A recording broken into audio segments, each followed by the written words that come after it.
We remain steadfast in our commitment in delivering local news that matters, stories that inspire, enriching the lives of Filipinos in the Philippines and across the globe.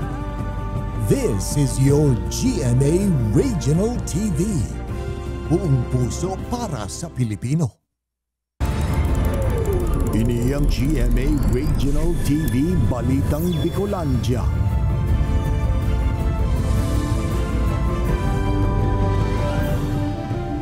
Diyos marhay na hapon mga kapuso, uninaan Balitang Bicolandia.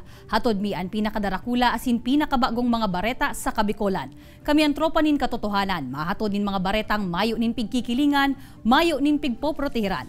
Live hali digdi sa GMA Complex sa Naga City. Sa ngaran ni Kate De Lovieres, ako po si Jessica Kalinog. 5 persona sa sarong barangay sa Banwaanin Karamoan, Camarines Sur binawianin buhay huli sa diarrhea o pag-ubrasuka sigon sa MDRRMO. Helang posibleng nako asubuot sa pigiinom na tubig kan mga ini. Uya ang report. Kasudma Agosto 23, 2023, nasa 80 hasta 90 subuot ng mga residente kan Barangay Maligaya, Karamoan, Camarines Sur ang nairehistrong nag-uubrasuka. Sigon sa MDRRMO Karamoan, nasa 10 sa mga inian pigko-konsiderar na severe case. Based po sa mga ginibong mga testing ng RHU team po sa mga pasyente, lalo na si rectal swab sa mga pasyente, may na-found out na may mga bakterya nga ni dapo na kosa po sa indang mga ininom dapong tubig. Tulos man na ipigdara sa Karamoan Municipal Hospital ang mga apektadong individual, mantangan iba, ipigdalagan sa ospital sa Banwaanin Garchitorena. 25 mga pasyente man ang kinaipuhang darahon sa Bicol Medical Center kung sa datos kan Public Health Unit Surveillance. Nagkapirang kaakian edad 4 hasta 10, ang kabali sa mga ini. Paliwanag ni Dr. Donna Rances, ang diarrhea o pag-ubrasuka pwede subuot na makuha kung halimbawang nakainom nin kontaminadong tubig o makakakanin mga kakanong may mikrobyo o virus. Perang sintomas kainian pag-ubra, pagsuka, asin kulog-tulak. Pinaka-importante po kaya siyempre kalinigan po kapaligiran tao. So kung kita po nagkukuha ng tubig hali sa mga well, sa mga balon or sa mga poso, maski po dati ng aramtang malinig, importante pa rin po na pigboboil ta po. So usually mga 30 minutes to 1 hour po para sigurado po magadan po talaga ang mikrobyo po. Pigtawan doon man ni Dr. Rances ang importansya kan paghugas nin kamot antes na magkapot kan inumon o kakanon. Ninhuli ta pwedeng makakuaman digdikan helang. Sa presente, sigun sa MDRRMO Karamoan, 5 na ang binawian nin buhay sa apektadong barangay huli sa diarrhea. Padagos man ang pagkondusir nin water sampling kan Rural Health Unit kan Banwaan sa iba pang barangay na pigsususpetsahang may parehong kaso. Nagpadara naman ang LGU nin malinig na tubig na maiinom kan mga residente sa apektadong barangay. Siring man ang pagtukdo sa mga ini kung paano masyertong malinig ang iinumong tubig. Masasabi din ma'am na kaya pero we are open to any help na mahali po sa ibang ahensya kasi medyo daula po ang Karamoan with 49 barangays and padikit-dikit po ng mga barangay nagkakaigwang mga kasos. Kaibanan si Gerald Gandia, Jessica Kalinog, Balitang Bicolandia.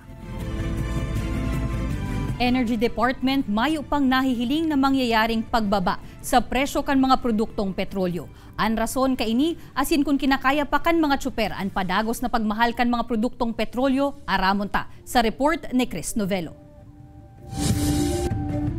Nakakaapat na biyahe kada aldaw rutang Naga-Pasakaw vice versa ang jeepney driver na si Edwin. Sa 4 na biyahe na ini kada aldaw, 2,000 pesos subuot ang napapaduman sa krudo na magabat sa iya kun kay ang dating 800 to 1,000 pesos na take home. Ngunyan mas nabawasan pa. Nagpunsa na subot ini kan magkakasunod na semanang aumento sa presyo kan mga produktong petrolyo. Nakauwi ko mga 1,000 ganyan. Kaya sir, gano'n lang mga 500. Pagtas ng krudo, 500, 300 ganyan. Siyerto mapadagos pa ang nagrangay na ini ni Edwin na sinibapang tsoper. Ninhuli tada ipa man subot na hihiling kan Department of Energy ang rollback sa presyo kan mga produktong petrolyo. Inihuli sa kadikit na pinoprodusir na produktong petrolyo kan Saudi Arabia asin Russia. The problem, and we're encountering since June, meron na po tayong underproduction of around 1 million barrels per day of oil. Tumataas yan In fact, aabot po ngayong August ang projection ay aabot ng around 2.8 million barrels ang kakulangan sa daily production. Banga man ang sentimiento kan mga tsuper sa pigtutulod kan man lain-lain na transport group sa aumento sa pamasahe na magabat subuot sa mga commuter. Dapat subuot na mapahuros ang presyo kan mga produktong petrolyo, hulta daw maglangkaw ang pamasahe. May man ginaray mangyayari kung sa krudo napapaduman ang sa indang kita sa aroal daw. Yes po, mabigat po sir. Siyempre yung allowance na po is magkano na po yung allowance. Araw actually, nire-review na po yung GMC, no? Joint Memorandum Circular para ma-implement na po yung binigay ng Congress na around 3 billion pesos para sa Pantawid Pasada program for this year, 2023. Para maipamigay na po yan isang form of subsidy, mitigating measure. Kung babalikan, haros ikapitong semana na ngunyan, ang magkakasunod na aumento na ipinapautob kan mga oil companies sa sainda mga produktong petrolyo. Kaibanan si Jovel Ubiso, Chris Novelo, Balitang Bicolandia. Para mientras nasususpenderon kan Commission on Elections ang pag-issue nin voters certification pon Agosto 28 hasta sa Setyembre 2. Ini kasabay kan nakatala ang pagpuon kan filing kan Certificate of Candidacy para sa barangay asin sangguniang kabataan elections sa masunod na semana. Basado ini sa Resolution 10905 na pinaluwas kan poll body kung sa inobheto kaini na mas matutukan kan mga election offices ang sarong semanang filing kan COC kan mga makandidato para sa papaaboton na pirilian. Nakatalaan man na magbalik ang pag-issue kan voter certification sa Setyembre 4. Saro kataogadan huli subuot sa rabies nin Ido sa Bakakay, Albay. Pirang persona pigbabantayan ngunyan kan Provincial Health Office huli sa huma kan nasambitan ng helang. Uyan report ni Rosie Nieva. Gadanan sarong 47 anyos na padre de pamilya sa probinsya ni Albay, asin ang pigtutuktong rason, rabis nin Ido. Binisto ang personang ini na si Richard Belga kan barangay Gubat Ilawod kan Banwa aning Bakakay. Enot na subuot na idinalagan sa ospital kan Agosto 13 si Belga, makalis magkulugan tulak huli sa ulcer, asin iba pang pigmamati ka ini. Alagad makalisan duwang aldaw poon kan makaluwas ini, liwat na ibinalik sa ospital, makalihis mahilingan nin sintomas nin rabis, alagad binawian manggiraray nin buhay. Tinaraman siya kang doktor na, mga 15 minutes na lang po ngayon ang buhay niya. Grabe na da po, so kang rabis, nagsakat na sa payo. Huli ta konsideradong nakakahawa ang rabis, bigsugo kan ospital na i-cremate ang bangkay kaini asin pigbakunahan ang mga paryentes. Mantang ang Provincial Health Office, nagpuunama na mag-contact tracing sa iba pang tao na nakasalamuha kan biktima. Pag human rabies na po, ang niya po is through the secretions, lalo po kung pag grabe na baga po ang rabies naglalaway na so sarong paagi po yan kung para po ma-transfer ang virus po kang rabies. Sa ngunyan day pasubot makumpirmar kung nakagat o nagkakanin Ido ang biktima. Base kaya sa investigasyon kan Provincial Veterinary Office, mahilig subuot sa karning Ido ang nagadan. Alagad pinahimutikan man ini kan mismong pamilya. Though ini pong virus naman po ay natitigbak po ini sa above 50 degrees centigrade na kalayo, na heat, natitigbak po ini virus na ini. Pero hindi po ini advisable na ini po ay dapat lutuon o kaunon kan mga tao. Ang tubod ko po sa pagkakagat kang ayam, more than 1 year ago na po siyang nakagat. Dahil man po siya nagpa-iniksyon. Nakagat man o nagkaunin Ido, nagpasiguro man giraray ang Provincial Veterinary Office asin nagkondusir nin mass vaccination sa tulong barangay na pig-istaran kan biktima sa barangay Gubat Ilawod asin barangay Hindi sa Bakakay, asin barangay Ugob sa Malinaw, Albay, kung saan siya nagtatrabaho. Ini si Rosie Nieva, Balitang Bicolandia.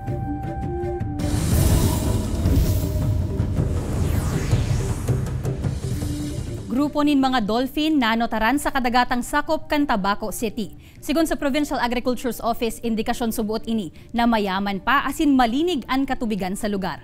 Uyaliwat si Rosie Nieva.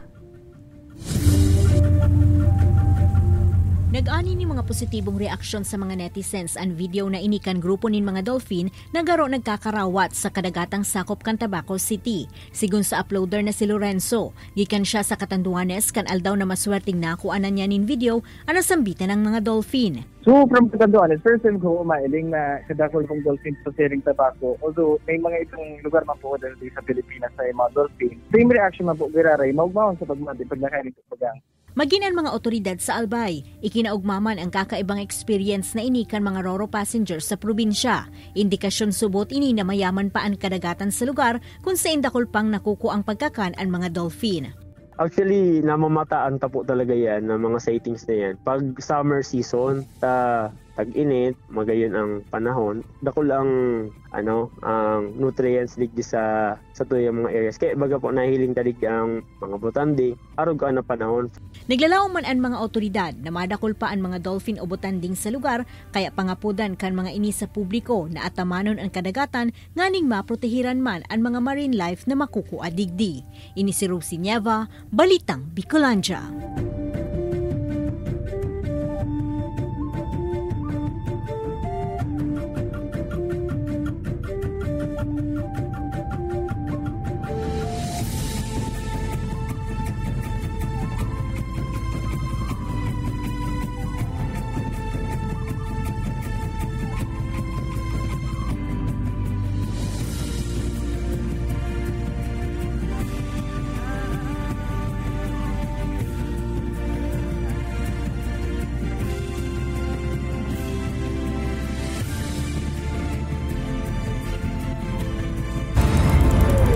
Ini ang GMA Regional TV Balitang Bicolandia.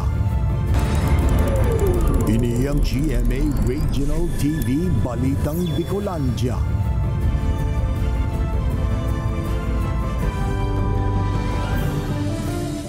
Apat ka taon na ang binawianin buhay sa Bicol Region huli sa helang na dengue puon kan bulan nin Enero hasta Agosto ngunya na taon. Sa datos kan DOH Bicol Center for Health Development, saro sa mga pasyente ang nagadan sa probinsya nin Catanduanes, saro sa Masbate asin duwa sa Sorsogon. Alagad sa ibong kanasambitan ng mga binawianin buhay, nagbaba man giraray ang kaso kan dengue sa rehiyon nin haro 50%. Mantang sa datos kan DOH Regional Epidemiology and Surveillance Unit, ang probinsya nin Camarines Sur iyon may pinakadakol na kaso nin dengue na nagpakol na sa 175. Pigsusundan ini kan Catanduanes na may 132, sunod ang Sorsogon na igwang 108, asin nasa 48 sa Masbate, 31 sa Camarines Norte, asin 22 sa Albay. Padagos man ang pangapudan kan DOH Bicol sa publiko na imantinir ang kalinigan sa saindang kapalibutan, nganing malikayan ang nasambitan ng helang. Magandang balita po ito para sa Bicol Region na from the same period of last year, January 1 to August 12, 2022, we had 1,205 cases, and as of this year, the same period, 521 dengue cases po. So it's more than 50% po na pagbaba ng kaso. Kung preparasyon kan mga eskwelahan ang pag-uurulayan, 100% na subuot na preparado ang mga gagamito na classrooms sa probinsya nin Camarines Norte. Alagad kung numero kan mga enrollees naman ang hihilingon, hababa pa ang porsyento ka iniurog na sa mga pampublikong eskwelahan. Sa datos kaya kan Schools Division Office Camarines Norte, ang mga enrollees para sa elementarya sa school year 2023 to 2024 nasa 61% pasana, mantang 70% man sa junior asin senior high school. Saro sa nahihiling kaining rason kan DepEd ang last-minute culture kan mga Pilipino kung saan sa huring aldaw kan enrollment, nagruruso ang mga magurang, nganing ipa-enroll an sa indang mga aki. Sa ngunyan, padagos ang pangapodan kan DepEd sa mga magurang na ipa-enroll na ang mga estudyante, pirang aldaw antes ang pagpuon kan klase. Cultural yung factor natin dyan, kahit gaanong kampanya natin na sa araw ng pasukan ay araw na ng pasukan, yun yung pa rin, nandun pa rin yung old practice natin na sa first day of classes, doon nagpapa-enroll. Kasabay kan piglalaomang pagruso kan mga biyahero ngunya napapaaboton ang burokasan kan klase, Philippine Ports Authority katuwang ang Philippine Coast Guard nakaalerto na. Mantang PCG Pasakaw nakaantabay man ngunyan huli kan pigbabantayang raot nin panahon. Ang detalye sa pagtutok live ni Chris Novelo. Chris?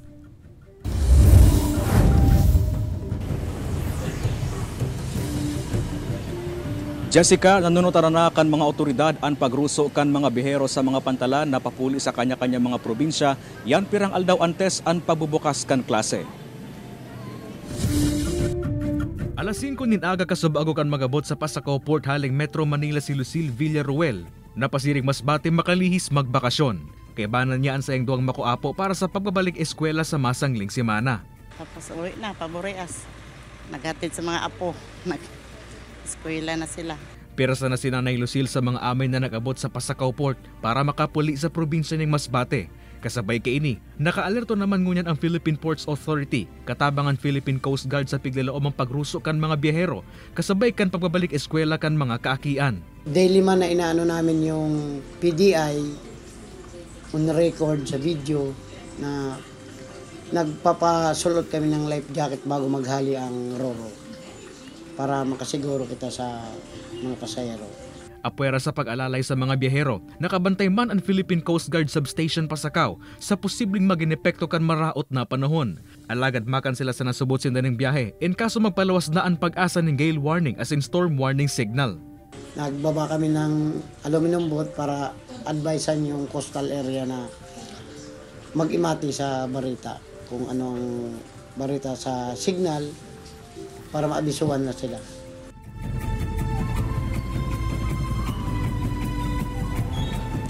Jessica, business as usual as in normal pa ang sitwasyon ngunyan kan Pasakaw Port sa ibong kan binabantay niya tong raot ni na panahon. Sa ibong kakayan, ang pagirumduman kan Philippine Coast Guard sa mga bihero na dai magdaranin mga pinagbabawal na mga items para iwasitar sa mga otoridad. Jessica. Josma Balos, Chris.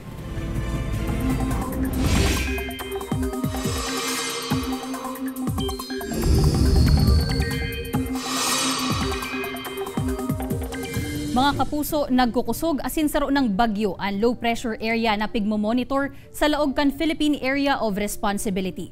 Huring nanotaran ang sentro kan bagyong Guring sa rayong 300 kilometers sirangan kan Batanes. Nagihiro ini pa north-northwest sa rikas na 15 kilometers per hour.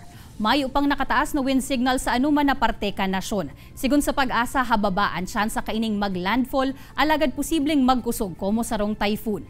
Padagos man ang pagdanay kan duros habagat na posibleng urog pang pakusugon kan bagyong Guring sa mga masunod na aldaw. Basado sa datos kan Metro Weather, may mga warak-warak na uran sa Bicol Region, kabali na ang Camarines Provinces asin Albay. Maluya hasta katamtamang uran iyan, alagad magtinirpo na andam sa makukusog na uran en kasong may thunderstorms. May tsansaman in pag-uran sa natatadang parte ka nasyon, kabali na ang Visayas asin Mindanao.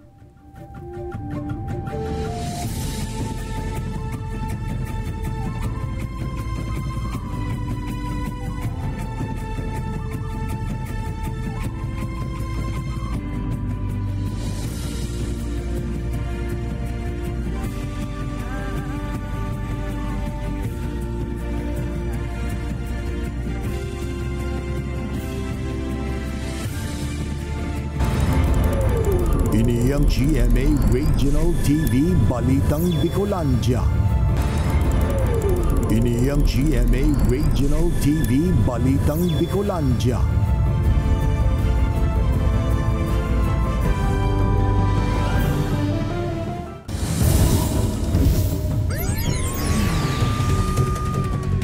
Arestado ang tulong para sira, makalihis maaktuhan kan mga otoridad na nagdadakop nin mga sira sa fish sanctuary kan kadagatang sakop kan Barangay J. Herona, Bulan, Sorsogon.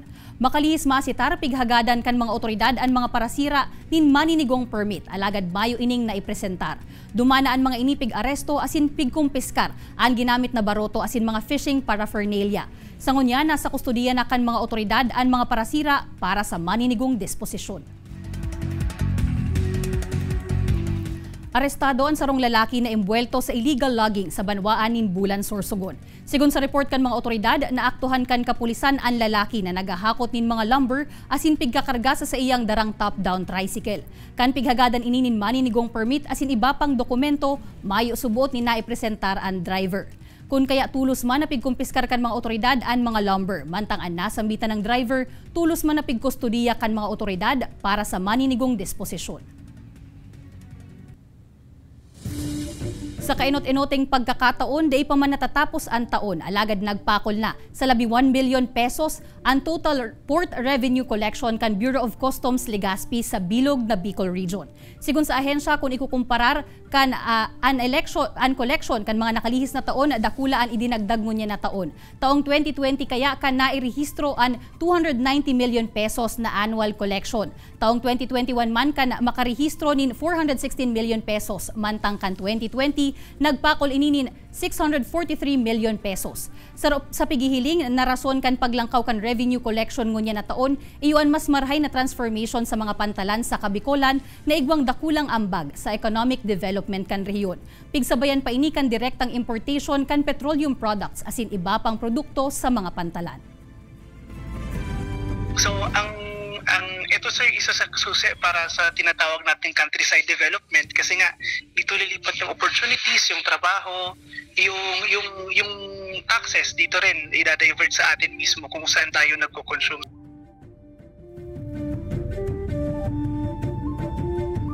Barangay and SK Elections Forum pigkondusir sa Sorsogon como preparasyon sa papaaboto na pirilian sa Oktubre. Uya ang report ni Rosie Nieva. Komo partay kan pag-andam kan Comelec Bicol sa mangyayaring pirilian sa maabot na bulan nin Oktubre. Sarong Barangay and Sangguniang Kabataan Election Forum ang kinundusir sa Sorsogon. Presente sa aktibidad ang mga election officers asin barangay officials nagikan sa anom na probinsya kan rehiyon. Pigtukar sa nasambitan ng forum ang manlain-lain na Comelec resolution na dapat maintindihan kan mga barangay asin SK officials. Saro-saro man na pig-eksplikar ang mga dapat asin dapat gibuhon sa tahaw kan election period. Naniniwala kami na sa pamamaraan ng BSK Forum, magiging maayos ang ating eleksyon, lalong-lalo na sa pag-file ng Certificate of Candidacy. Kasi lahat ng mga rules na ipapatupad ng Comelec in connection with these elections ay naibahagi natin. Ikinaugmaman kan mga partisipante an sa indang mga nanudan sa paagi kan nasambitan ng aktibidad, naglalaom ang mga ini na mas magiging organisado asin marahay ang mangyayaring pirilian sa Oktubre. Ngayon mayroon na akong maibibigay na update sa BERAC, lalong-lalo na po sa mga barangay official. As Liga President, siguro tungkulin ko na maibigay yung tamang information, lalong-lalo na po sa parating na barangay and SK election. Kasabay kay ini nagkaigwaman in mini photo exhibit kung sa inpigbida ang mga ladawan kan mga nakaaging eleksyon. Mahihiling man ang mga ginamit na mga ballot box kan Comelec poon ka nagkaigwanin eleksyon sa Pilipinas hasta sa naging automated na ang sistema kaini. Ini si Rosie Nieva, Balitang Bicolandia. Naga City Environment and Natural Resources Office arual daw na ang pigigibong paglinig sa Naga River pirang semana antes ang fluvial procession para sa Peña Francia Fiesta. Uya ang report ni Chris Novelo. Pirang semana antes ang pagpuon kan mga aktibidad para sa Peña Francia Festival. Haros arual daw na ang pigigibong paglinig asin pagmantinir kan senro sa Naga River na gagamiton para sa fluvial procession. Sa paagi kan Naga River Maintenance Unit, pigsisyerto subuot kan mga personahe kaini na may mga basura na pigaanod sa salog. Kinumpirmar man kaya kan opisina nasa sangunyan, nasa klase pa man girari o polluted ang tubig sa salog.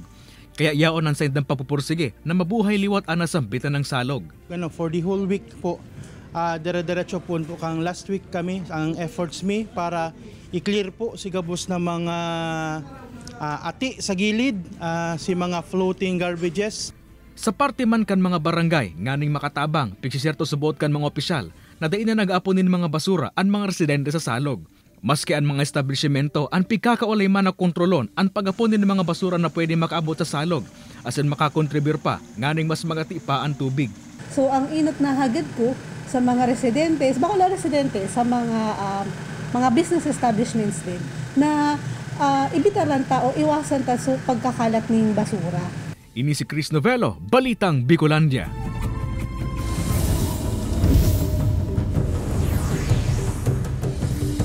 Kapuso Drama King Dennis Trillo nagkasanaman sa Anti-Celos Dance Challenge ni Jack Roberto. Uya ang report ni Don Jimenez.